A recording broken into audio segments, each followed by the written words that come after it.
That was all it took for Buckingham Palace to confirm what no one ever imagined would happen in their lifetime.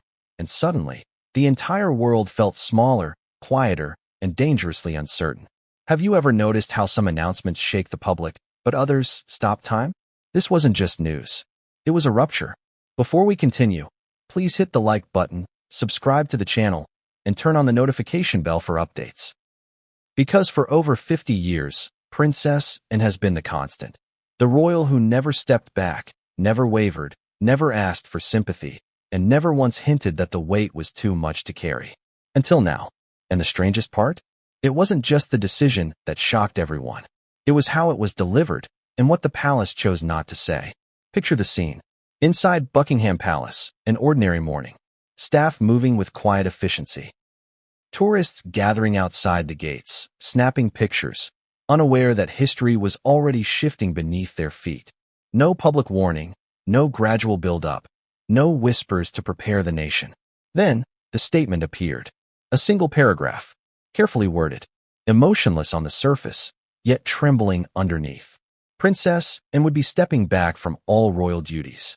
Effective immediately, not later, not temporarily, not while recovering, or until further notice. Just immediately. And if you felt a chill reading those words, you're not alone. Millions did too. Because this wasn't a senior royal reducing engagements. This was the monarchy losing its most reliable pillar, without a roadmap, without a replacement, and without time to brace for impact. So the question everyone is quietly asking is the same one sitting in your mind right now. Why? Why now, after decades of unwavering loyalty? Why with no warning? Why with wording so abrupt it almost sounded like a shutdown rather than a step back? Was this driven by health? A private crisis? Pressure from within the family? Or something the palace cannot publicly admit? Not yet. And here's where the story becomes even more unsettling. Because behind the polished announcement, there are details that don't fit. Timing that raises eyebrows. Silence from key royals that feels intentional. And a sequence of events leading up to this moment that suggests this wasn't spontaneous at all. In fact, insiders say the signs were there, subtle, easily overlooked, but now impossible to ignore. But if that's true, why didn't the palace prepare the public? Why act as though the decision dropped out of a clear blue sky? Unless it wasn't supposed to happen today. Unless something forced their hand. And if that possibility makes your heart beat a little faster, it should. Because this announcement doesn't just change Princess Anne's life. It changes the future of the monarchy. Not next year. Not someday. Right now. Think about it. With King Charles already facing his own limitations, Prince William stretched thinner than ever, and other senior royals either unable or unwilling to step forward. Princess Anne wasn't just another working royal. She was the backbone, the workhorse, the quiet stabilizer. The one constant in a family defined by turbulence. And losing the constant means the turbulence is no longer contained. But before we dive deeper into what this decision means and what might have triggered it, there's something you need to understand. This wasn't the first warning. And unbelievably, it might not be the last. Because the palace statement may have ended with a full stop, but behind the scenes, the conversation is still unfolding. And the real turning point? It didn't happen today. It happened weeks ago. In the days leading up to the announcement, something felt different, even if most people couldn't quite articulate it. Some royal watchers pointed to Anne's sudden absence from public engagements. Others noticed a shift in tone during recent appearances, still composed, still sharp, but with a weight behind her eyes that didn't match her usual unshakable presence. But here's the part almost no one is talking about. Princess Anne wasn't supposed to disappear from the public calendar. Her schedule is normally planned months in advance, sometimes even a year ahead. She is the royal who shows up in the rain, in the cold, in tiny villages no reporter bothers to cover. Not because she needs attention, but because she believes duty doesn't depend on an audience. So when her name quietly vanished from upcoming engagements, the palace offered no explanation, no postponement, no alternate dates, just silence. And in the royal world, silence is never accidental. Think about the timing. The monarchy is already running on its smallest working team in modern history. Every absence matters, especially hers. So why now? Why would the most dependable member of the royal family step away at the very moment the monarchy is most vulnerable? Some say it's exhaustion. Others whisper about private medical concerns. A few believe internal pressure has been building behind palace walls for far longer than the public realizes. But here's the twist. None of those explanations fully add up. Because if this were a planned transition, the palace would have handled it differently. They would have softened the blow, shaped the narrative, prepared the nation. Instead, they delivered a message that felt abrupt, unfinished, almost reactive, as if they weren't announcing a decision, but responding to one. And that raises an entirely new question. Was the palace caught off guard? Now, imagine being the public hearing this news. Princess and the royal, known for never slowing down, never seeking sympathy, never stepping away, suddenly gone from the front lines. People didn't just react with shock. They reacted with disbelief. Social media flooded instantly. Messages of confusion, sadness, fear. Headlines appearing faster than sources could verify them. Because if someone is steady as and steps back, what does that mean for everyone else? And then something even stranger happened. The palace didn't follow up. No photographs, no reassuring statements, no clarification, just a single announcement and a closed door. Almost as if the message wasn't meant to be expanded on. Almost as if speaking further would reveal something they weren't ready for the world to know. But here's where the emotional weight lands hardest. For decades, Princess Anne has been the definition of consistency in a family often defined by chaos. She never chased headlines. She never fed scandals. She never complained. She just worked. And while other royals struggled under public pressure and seemed immune to it, not because she didn't feel it, but because she refused to let it interfere with her responsibility. So the idea of her stepping back isn't just surprising. It feels wrong, out of place, like a puzzle piece that doesn't belong, unless there's a missing part we haven't seen yet. And there is, because every major royal moment has two versions. The official story and the real one. One is polished, controlled, carefully crafted for public consumption. The other is quieter and far more revealing. So while the palace wants the world to believe this is simply a necessary adjustment, the timing tells a different story. Look closely, and the pattern becomes impossible to ignore. First, increased pressure on the remaining working royals. Then, a noticeable strain on schedules and responsibilities, followed by a surprising level of secrecy. And now, the unthinkable. One of the strongest pillars has stepped off the foundation. Which leaves us with the question no reporter dares to say aloud. What changed behind closed doors? Because Princess Anne doesn't retreat. She advances. She adapts. She endures. So if she's stepping back, something forced the shift. Was it a breaking point? A private family matter? A medical recommendation?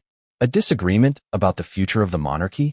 Or, and this is the possibility that chills people the most, is this just the first step in a much larger transition? Because announcements like this rarely stand alone. They echo. And when they echo inside Buckingham Palace, the impact reaches far beyond one individual. It affects succession, public stability, global perception, the very identity of the monarchy. So while the world focuses on the shock of today, those who understand royal patterns are watching for what comes next. Because history shows that when the palace makes an announcement without explanation, another announcement usually follows. Which brings us to the most unsettling possibility of all. This may not be the end of the story. It may be the beginning. And if the palace was forced to speak earlier than intended, then whatever pushed this decision into the public eye is still unfolding right now. Some insiders claim the turning point happened quietly during a gathering at Balmoral. Others point to a private conversation that shifted the entire trajectory. And a few insist that the real reason hasn't been mentioned anywhere. Not even in whispers. But regardless of which version is true, one thing is certain. This moment was not accidental. It was inevitable. And now that it has finally arrived, the monarchy is standing at a crossroads with no clear path forward.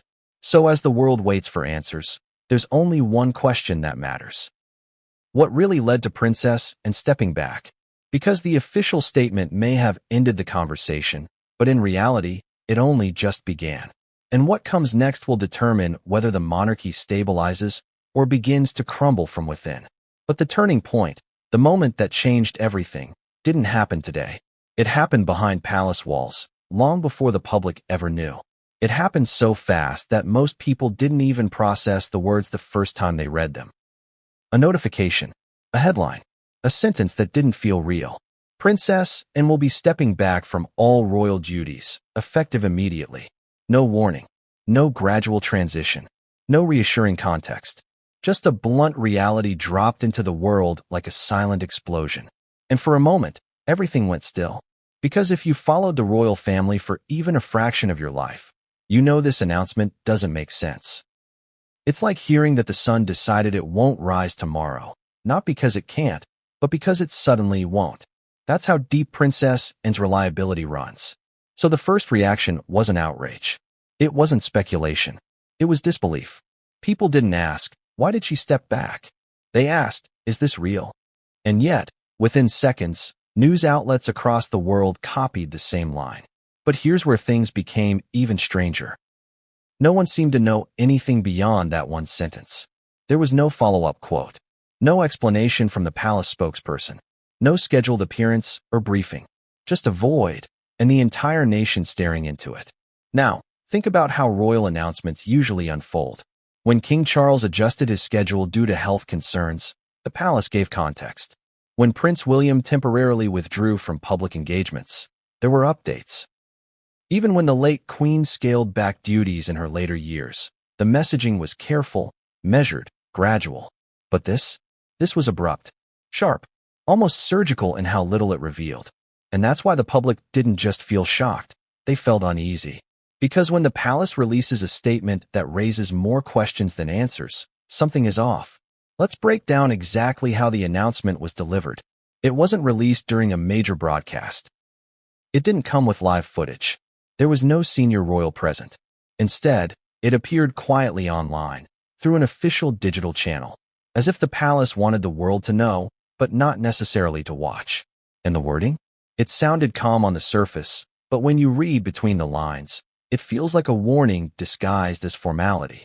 Princess Anne will be stepping back from all royal duties. Not reducing, not limiting, not temporarily pausing. Stepping back. Completely. And here's the line that sent chills through royal experts. Effective immediately. Two words that changed the meaning entirely. Because if this were planned, it wouldn't be immediate. The palace always prepares the public, especially when it involves a senior royal with a major workload. So the question becomes unavoidable. Why the urgency?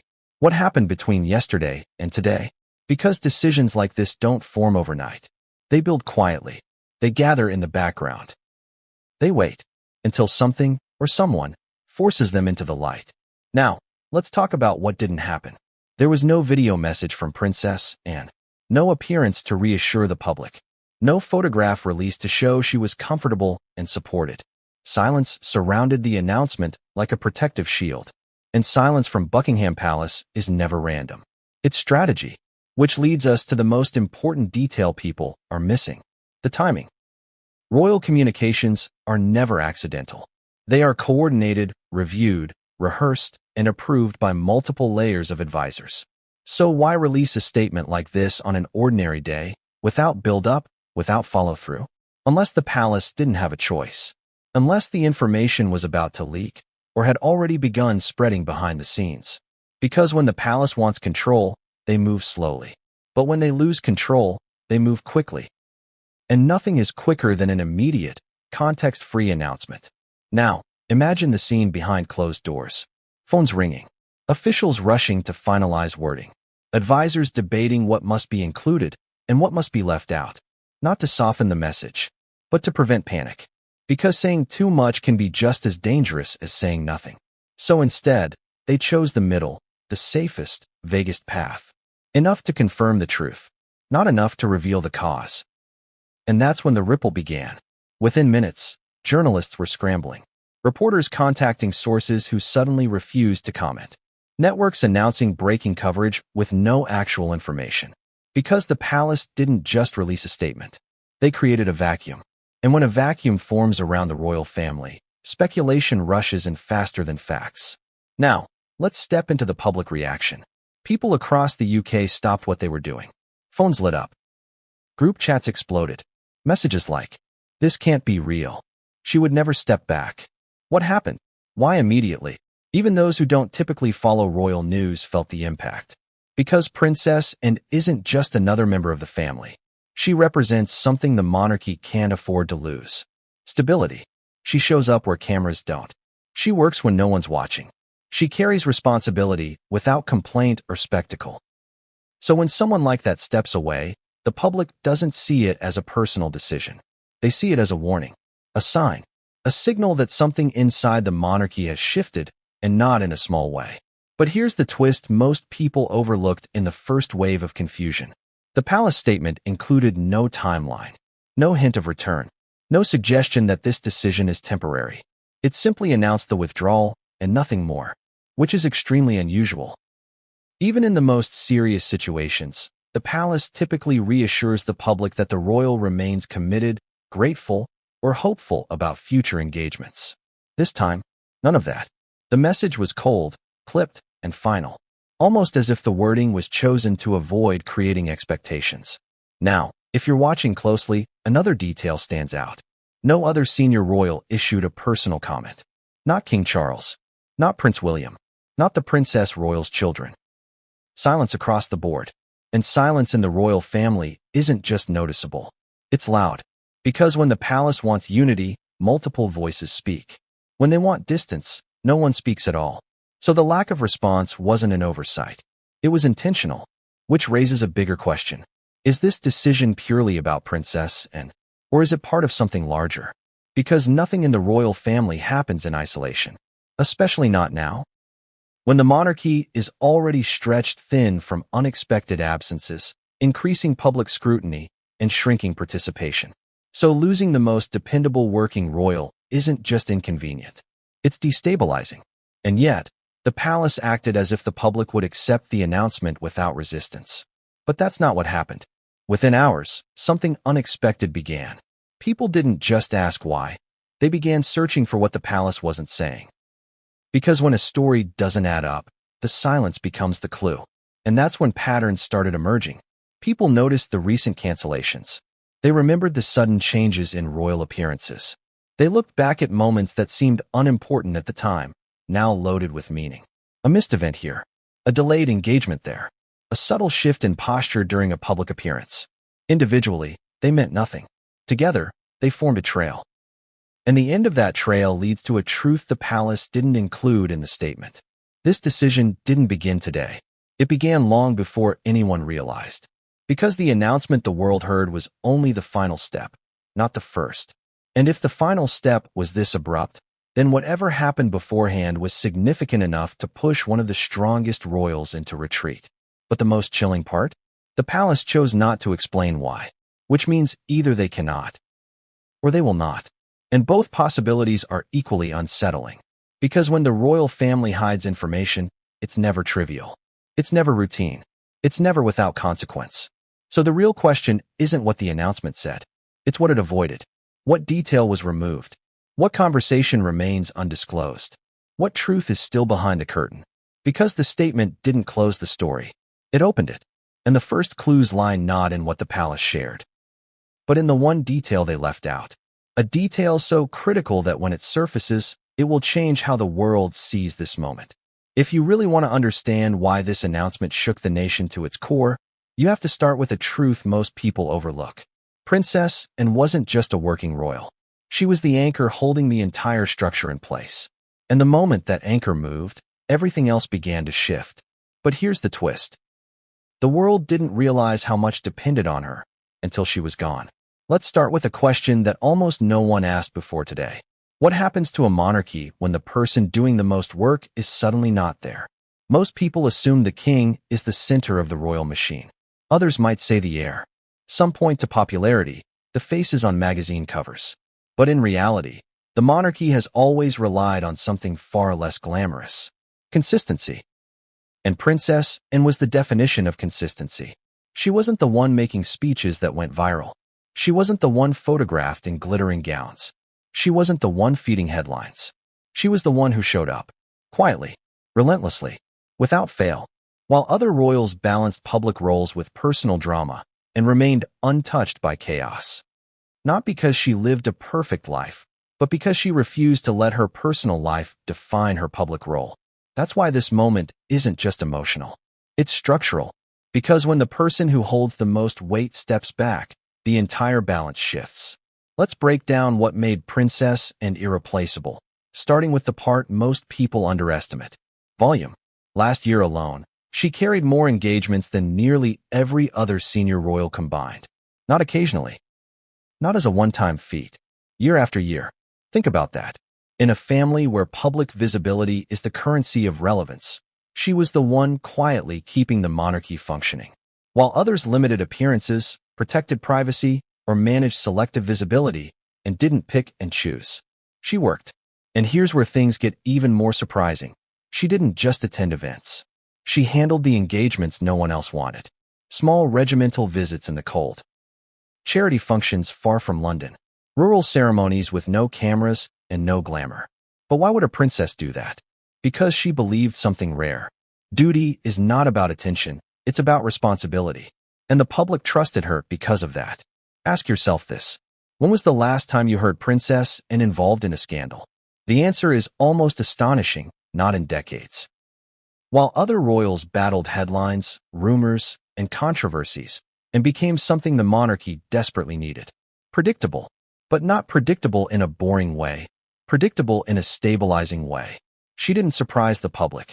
She didn't frighten them. She didn't confuse them. She reassured them. And that's why her stepping back feels like losing more than a royal. It feels like losing a foundation. Now, let's talk about something most people never realized until now. Influence. Not the flashy kind, not popularity polls or social media trends. The quiet kind. The kind that happens in rooms without cameras. Princess and has long been the royal other royals listened to. Not because of hierarchy, not because of title, but because she was the only one who never wanted the power. People trust the one who doesn't seek attention. Government officials often preferred meeting with, and because she came prepared, spoke directly, and didn't sugarcoat reality. Diplomats respected her because she wasn't performing, she was representing. Even military groups viewed her as more than symbolic. She was engaged, knowledgeable, and consistent. So when she steps back, the loss isn't only public-facing. It's internal. Now consider the timing again. With King Charles facing health limitations and Prince William carrying increasing pressure, the monarchy's working core has shrunk dramatically. Remove Princess and from that equation, and suddenly the system isn't strained. It's exposed. So why didn't people realize her importance sooner? Because reliability makes someone disappear into the background until the moment they're gone. It's like electricity. You don't think about it when it works. You panic the moment the lights go out. Princess Anne was the electricity of the monarchy.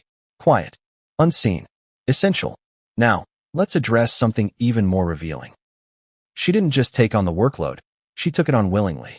Throughout her life, she rejected titles, privileges, and special treatment.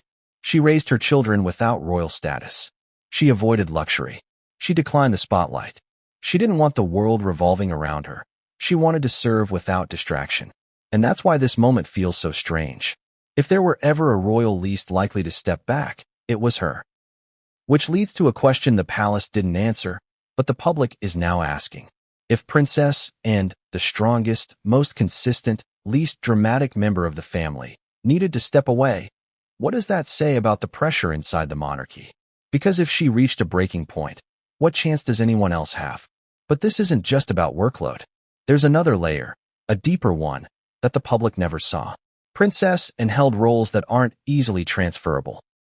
Not just patronages and engagements, but responsibilities tied to tradition, diplomacy, and continuity. She wasn't replaceable by simple reassignment. And here's the part that should make you pause. There is no clear successor. No one with her stamina. No one with her neutrality. No one with her lack of controversy. No one with her willingness to work without reward. So the question becomes, who fills the gap now? Prince Edward? He's already stretched thinner than ever. Prince William and Catherine? They carry the future, and the pressure is already mounting. Princess Beatrice or Eugenie? They aren't full-time working royals. There is no answer. And that's why her stepping back hit harder than the palace expected. Because this wasn't just a personal choice. It created a vacuum. And the monarchy does not survive vacuums. Now let's talk about something even more overlooked. Public perception. For years, people who were skeptical of the monarchy or indifferent to it still respected Princess Anne. Not because of her title, not because of her lineage, because of her work ethic. She represented the version of the monarchy people wanted to believe in. Duty without privilege, commitment without complaint, service without spectacle. So when she disappears, the monarchy doesn't just lose labor. It loses credibility. The one royal who didn't need approval earned it. And here's the irony that stings. While others received endless attention, Princess Anne became beloved simply by refusing to seek it. But her impact wasn't just emotional, it was practical. She handled hundreds of engagements that kept charities funded, military organizations connected, and diplomatic relationships alive. Those aren't symbolic appearances. Those are operational. Remove them, and systems don't just slow down, they stop. And yet, the palace announcement didn't acknowledge any of this. No recognition of her unmatched contributions. No reassurance of transitional planning. No gratitude expressed publicly. Which brings us to a new possibility. Was the palace expecting this reaction? Or did they underestimate how much the public relied on her presence? Because if they thought this would be received as routine, they were wrong. People aren't just reacting to the announcement. They're reacting to what it means. A monarchy already struggling to maintain relevance just lost its hardest working member, without warning and without explanation. Which leads to the question no one wants to ask. If Princess Anne steps back today, who steps back next? Because patterns matter. And history shows that royal changes rarely come as isolated events. They come as waves. One withdrawal becomes two. Two becomes three. Then, suddenly, the structure looks different than it did the year before. And right now, that possibility is closer than ever. But here's the part that no one outside the palace fully understands yet. Princess Anne didn't make this decision alone. And the real pressure that led to this moment didn't come from the public. It came from someone much closer. Someone inside the royal circle who saw what the rest of the world didn't. And that person's reaction, the one the palace didn't include in the official announcement, is where the story takes its first sharp turn. Because the decision wasn't sudden, and it wasn't simple, and the person most affected wasn't who anyone expected. From the outside, Buckingham Palace always looks the same. Still, silent, untouched by whatever chaos rattles the world beyond its gates. But inside is where the pressure builds long before the public ever hears a word. Because what happened today, Princess Anne stepping back, didn't erupt out of nowhere. It was the final result of something that had been simmering for months, maybe longer. Let's start with a question the public almost never thinks about. What happens when a royal family already stretched to its breaking point loses the one person everyone relies on? The answer isn't dramatic at first. It starts quietly, with whispers instead of arguments, with looks instead of statements, with decisions postponed instead of denied.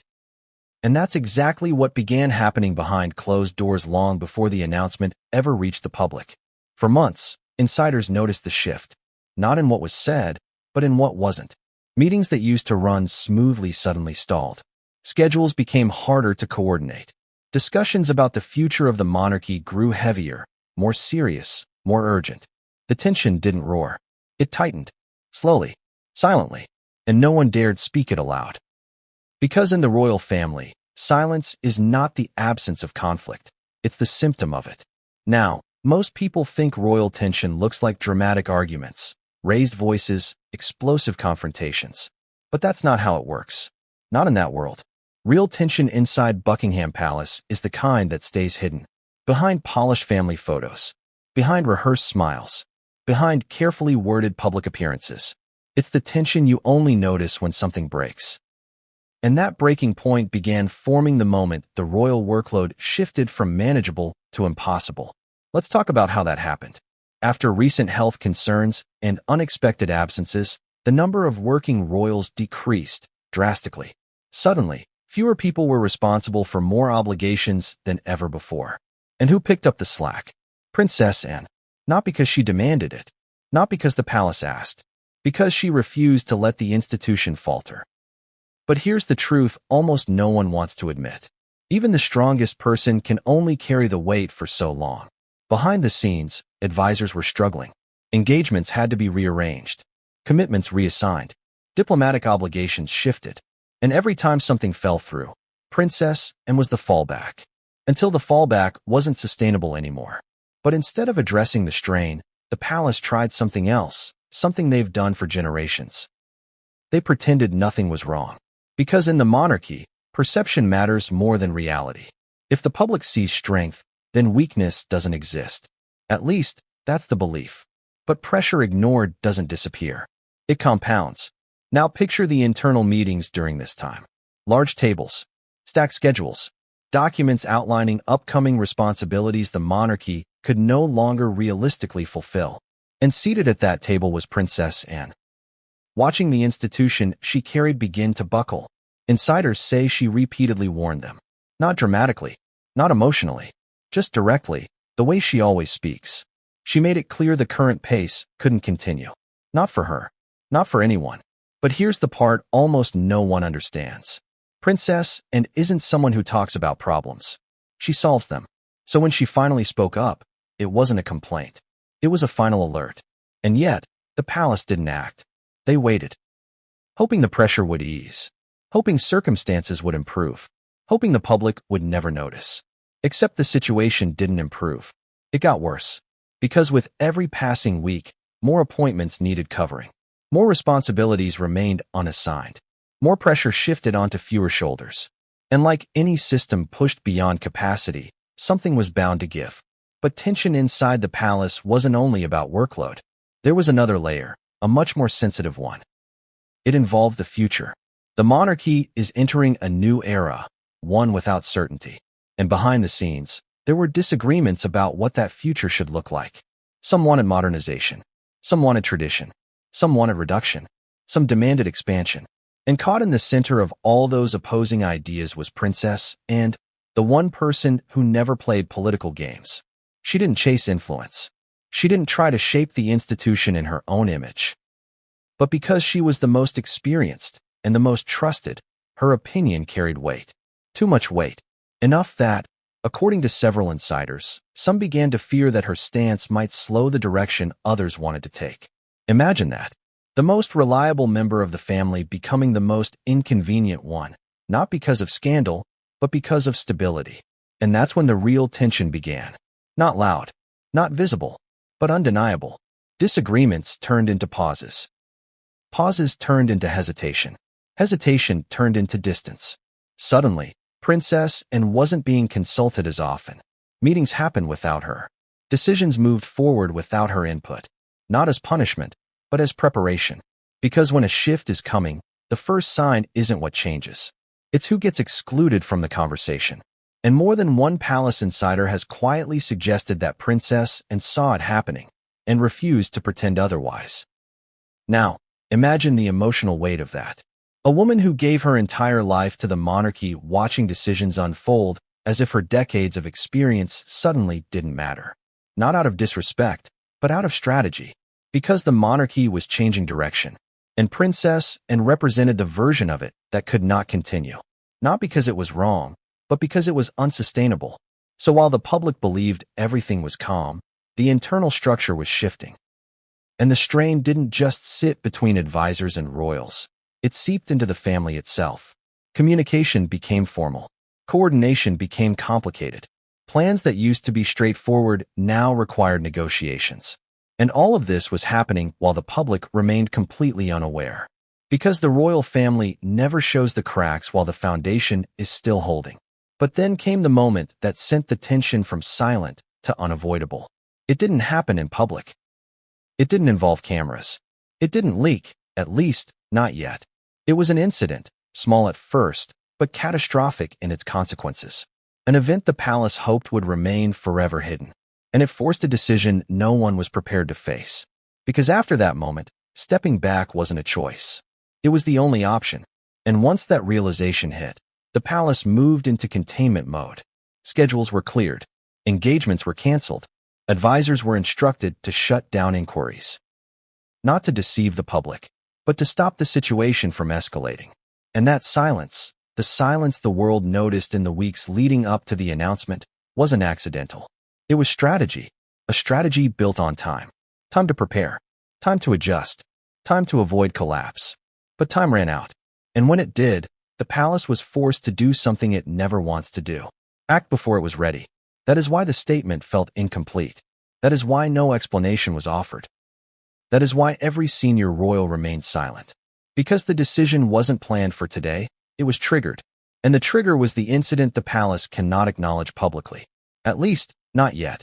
But the moment it becomes known, whether through insiders, leaked documents, or unavoidable public exposure, the world will understand why everything changed so suddenly. Because this wasn't just about workload, or aging, or health. It was about a moment behind closed doors that shifted the entire trajectory of the monarchy. And that moment, the one hidden beneath layers of silence, is the reason Princess Anne stepped back. But the most unexpected part? It didn't just affect her. It affected someone else. Someone the palace never expected to react the way they did. And their reaction is the key to everything that comes next. Because the tension inside the palace was building long before the announcement. But the breaking point? That was still to come. And when it arrived, it didn't stay contained behind palace walls. It didn't begin with a dramatic collapse. It didn't begin with flashing headlines or urgent palace briefings. It began with something so small, so ordinary, that almost no one noticed. And that's what makes this part of the story so unsettling. Because the first signs were easy to dismiss, even for Princess Anne herself. Now, before we go further, there's something important to understand. Princess Anne is not the kind of person who slows down when something feels wrong. She is the kind of person who keeps moving until stopping is no longer an option. So when the earliest concerns surfaced, she didn't react the way most people would. She brushed them aside. She worked through them. She ignored them, not out of denial, but out of habit. Because for her entire life, pushing through was the only acceptable response. But there's a moment in every story when the thing someone has always done stops working. And for Princess Anne, that moment came quietly. Not publicly, not dramatically, not in a way the world could see.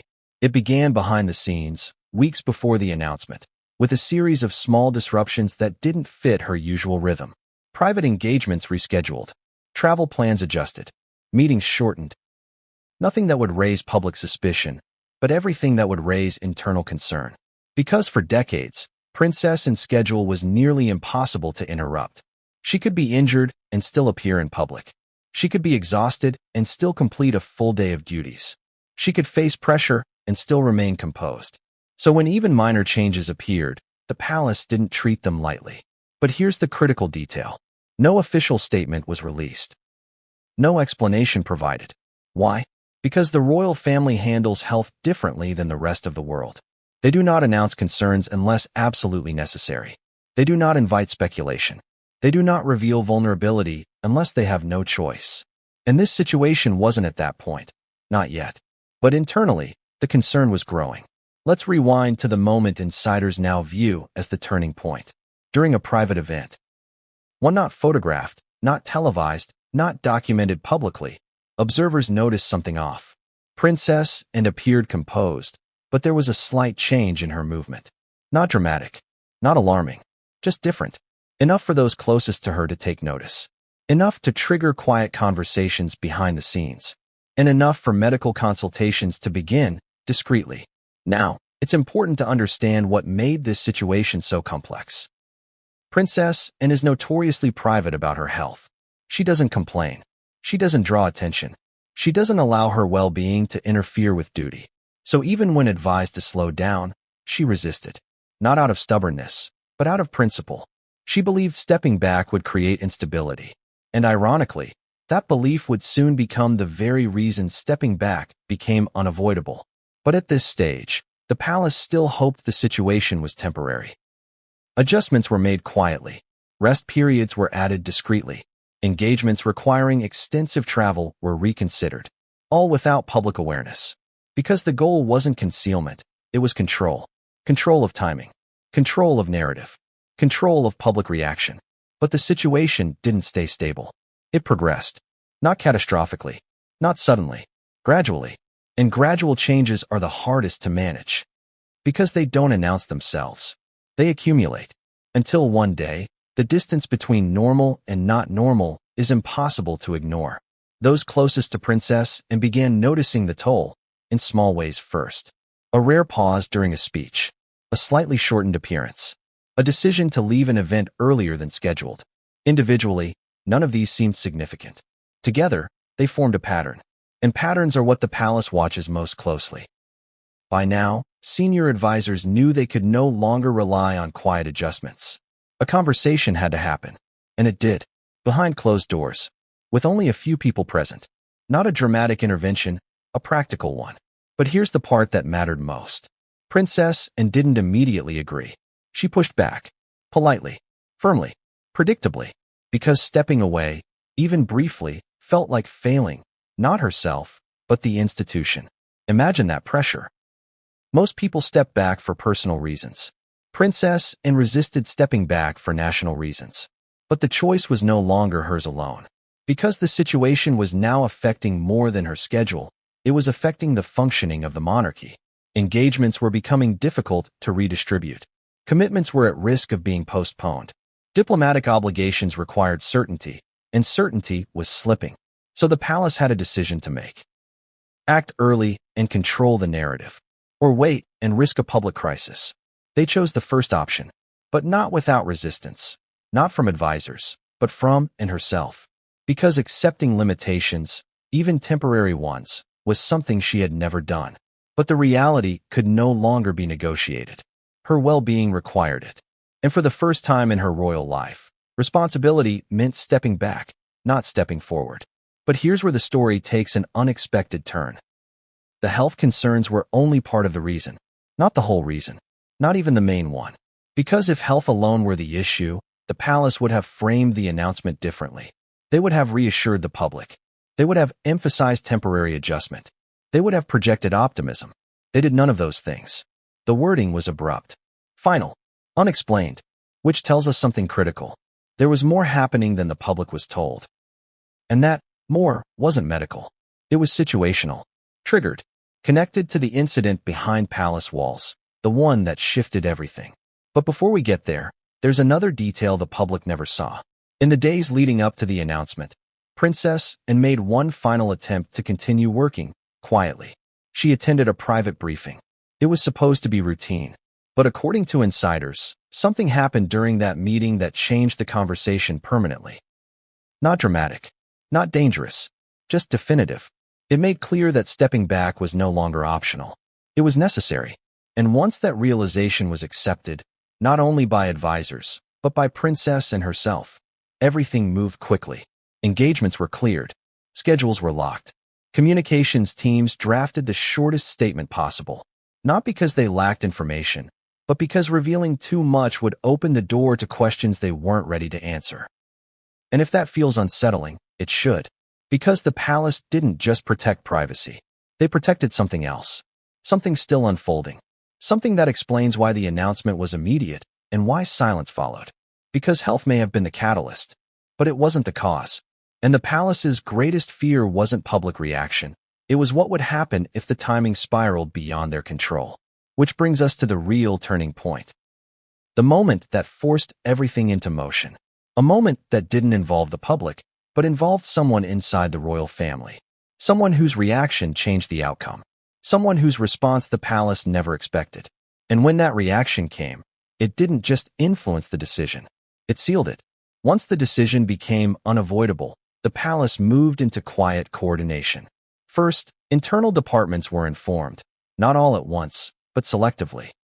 Only those who needed to know were told. Scheduling officials, medical liaisons, private secretaries. Everyone else remained in the dark. Because until the announcement was finalized, even inside the palace, nothing could leak. Then came the hardest part, informing the organizations Princess Anne had supported for decades. But here's what most people don't realize. Those notifications never went out. Not before the announcement. Not privately. Not early. They found out the same way the public did, through the official statement. Which tells us everything. Because if this transition had been planned, patronages would have been contacted in advance. They weren't. If the step back had been scheduled, handovers would have been arranged. They weren't. If the palace had time, diplomatic partners would have been reassured. They weren't. Meaning this decision was finalized fast, far faster than anyone expected. Now, pause and think about what that means. This wasn't precaution. It wasn't preparation. It was response. Something changed the timeline. And whatever it was forced the palace to act, not choose. Now let's address the public's biggest question. Why didn't the palace explain the situation? There are 3 reasons, and each one reveals a different part of the truth. Reason 1, privacy. Princess Anne has always guarded her personal life fiercely. No dramatized disclosures. No emotional narratives. No public vulnerability. She believes duty is outward, and private matters remain private. Reason 2, stability. The monarchy cannot show fragility in moments of transition. If the palace revealed too much, it could trigger panic, not just among the public, but among governments, charities, and global partners who depend on continuity. Reason 3, the most critical. Because the health concerns weren't the whole story. If they were, the palace would have leaned on them. They didn't, which means another factor influenced the decision, one not suitable for public release. Not yet. Now let's go back to the private meeting, the moment insiders referred to as the confirmation point. It wasn't dramatic, but it was decisive. Princess Anne reportedly listened to medical recommendations presented by her team. For the first time, she didn't counter them. She didn't negotiate the timeline. She didn't insist on alternative arrangements. She didn't argue for maintaining appearances. She was silent, not defeated, accepting. And that silence changed everything. Because once she agreed, the palace had no choice but to act swiftly. There was no slow transition plan. There was no phased reduction. It moved directly from internal confirmation to public communication. And the announcement was shaped with one objective: minimize reaction. Not manage it, minimize it. That's why there was no emotional language. No acknowledgement of difficulty. No reassurance about the future. Just a single line confirming withdrawal. Because the palace calculated something correctly. The more information provided, the more the public would demand. But the less offered, the sooner the story would stabilize, at least temporarily. Except that's not what happened. Because instead of stabilizing the situation, the silence amplified it. People began asking not just what happened, but what was being hidden. And that's the part the palace underestimated. Princess Anne isn't a typical royal. Her absence feels unnatural. So when she disappears without explanation, it doesn't fade, it grows. Now, here's where the story shifts again. Shortly after the announcement, multiple senior staff members were instructed not to provide additional information, even off the record. In royal communication, that is extremely rare. It means 2 things. The palace is aware that speculation will continue, and they still believe revealing more would create greater consequences than remaining silent. Which brings us to the most important realization so far. The health concerns were significant, but they were not the singular cause. They were the justification for timing, not the origin of the decision. Because the real trigger, the one even senior royals didn't anticipate, came from someone close to Princess Anne. Someone whose reaction to the situation shifted everything. Someone who, according to insiders, changed the course of the conversation in ways no one expected. And once that happened, stepping back was no longer a theoretical discussion. It was the only path forward. But before we move into that part of the story, there's one final detail the public needs to understand. Princess Anne did not step back because she wanted to. She stepped back because continuing would have carried consequences far greater than withdrawing. Not just for herself, but for the monarchy. And the palace knew that if this moment wasn't handled carefully, the fallout wouldn't be confined to one royal. It would spread. Because the monarchy was already under strain. One more fracture, at the wrong moment, could shift the institution permanently. So the announcement wasn't just about health. It was about prevention. Prevention of escalation. Prevention of exposure. Prevention of collapse. But even with the decision made, one question still remains. The question the palace refuses to address publicly. If this wasn't the main reason, what was? Because the truth behind this decision didn't begin with health. It began long before that, in a room where only 5 people were present. And what happened in that room changed everything. Only 5 people were in the room. No cameras. No aides. No private secretaries taking notes. Just 5 individuals, and a decision that would change the future of the monarchy. And the most unsettling part? No one in that room expected Princess Anne to say what she did. Now, before we step inside that moment, there's something you need to understand. Balmoral isn't just a royal residence. It's where the truth happens. It's the one place where titles soften, routines disappear, and the royal family stops performing and starts revealing. Decisions made in London are strategic. Decisions made at Balmoral are personal. And this one was both. Let's rewind to how it began. In the weeks leading up to the meeting, the tension inside Buckingham Palace grew too sharp to ignore. Schedules were shifting. Internal discussions stalled. And yet, nothing appeared different from the outside. That's how the royal system works. When pressure rises, the first response isn't action. It's containment. So instead of addressing the situation publicly, the palace made a familiar move. They relocated the problem somewhere no one could see it. Balmoral, a place where privacy is absolute, where communication slows, and where decisions are made without the sound of footsteps echoing down polished corridors. Only those directly involved were summoned. Not a large group, not a committee, just 5. Their identities weren't included in any official record, of course, but palace insiders say the room held Princess Anne, King Charles, a senior medical advisor, a private counselor, and a trusted family member whose presence surprised everyone. Not Prince William, not Princess Royal's children, someone else. And that person's reaction would become the turning point. But we'll come back to that. For now, picture the room. A private sitting room overlooking the Scottish hills. Soft light, thick silence, a sense of history pressing against the walls.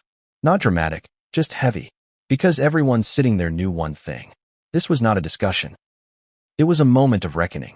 The meeting didn't begin with emotion. It began with facts, calmly presented, clinically explained, impossible to argue.